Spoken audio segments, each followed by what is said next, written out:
They are just melting down. I want to play Brian Stelter from CNN. An example of a broader question for Twitter, which is, if you get invited to something where there are no rules, where there is total freedom for everybody, do you actually want to go to that party? Or are you going to decide to stay home? And that's a question for Twitter users. Some Twitter users might love the idea that there's going to be absolutely no moderation and no rules at all. Others might not want to be anywhere near that. Am I crazy, Matt? They've got no sense of where they are. No, they have no sense of reality. actually think this. No sense they don't live in the real world. I want to go to the Freedom Party. I don't want to go to the CNN plus Brian Stelter party of content moderators. When Stelter says, I don't want the Freedom Party, I mean, I'm thinking about how do you make that argument in the Supreme Court of the United States? Wherefore limited freedom of speech? Wherefore viewpoint appropriate freedom of speech? People are seeing past the hypocrisy. And when you saw those clips yesterday and you saw almost on cue the liberal media and the mainstream media, well, they're in meltdown. Just responding in the way that you fully expected them to. And Elizabeth Warren and all these people to actually say really the talking points that a lot of conservatives have been saying. They're freaking out over the fact that we're going to not have viewpoint discrimination. Listen to Ari Melber. If you own all of Twitter or Facebook or what have you, you don't have to explain yourself. You don't even have to be transparent. You could secretly ban one party's candidate or all of its candidates, all of its nominees, or you could just secretly turn down the reach of their stuff and turn up the reach of something else, and the rest of us might not even find out about it till after the election. You mean, Ari, exactly what happened? Yeah. Where they started, and they don't just have to ban you. They could not serve your content. They have banned. They banned Donald Trump. Of course they did. A president of the United States. Do these people not think we know this? They live in a bubble. They have horrible staff prepping them because they should have known that every conservative was going to be on top of them, calling them out for what they are, which is the fact that he read that from the teleprompter. Somebody wrote it for him.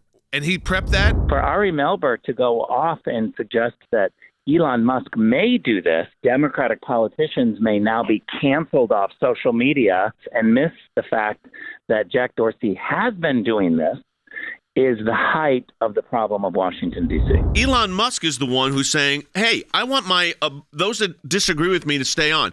While, as we said earlier, the American Civil Liberties Union, the champions of free speech as they were known as, they're saying, quote, in today's world, a small handful of private tech companies, including Twitter, play a profound and unique role enabling our rights to express ourselves online. We should be worried about any powerful central actor, whether it's a government or any wealthy individual, even if it's an ACLU member, having so much control over the boundaries of our political speech online. But it wasn't a problem when it was owned by the other people. The reason he's coming in is because he wants to make sure that there is a First Amendment free speech public forum, basically, a town square on social media. That's what he's trying to do. What do they want, the ACLU? Oh, that makes me nervous. Because what? Because you're going to have free speech in both sides of the issue? They're no longer free speech advocates, and that's why you don't even hear about them anymore. Truth be told, yeah, they've gone to the land of irrelevancy. Today, Bill Maher's right. What they exist for, they don't do. And it's groups like us who are actually standing up for the little guys and saying, yeah, we have a voice. Dr. King, others, utilize freedom of speech, civil protest, civil disobedience to put out their position.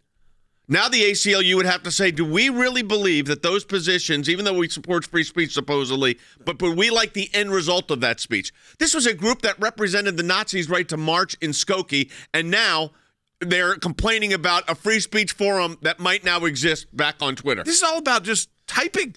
This is not duels. I know. This is this is so much less than actually going face to face in the town square. No, this is not true. No, I mean, but it is a town square. It is. Let's be clear. And he acknowledges that.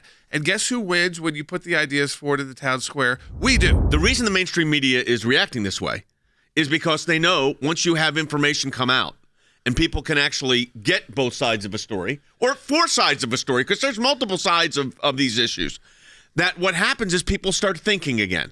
And right now we've got everybody in their little zone of where they're going to get their information. Conservatives have been ostracized so much by big tech that even the people that are not conservatives or Republicans have noticed and are acting out and spending billions of dollars to fix.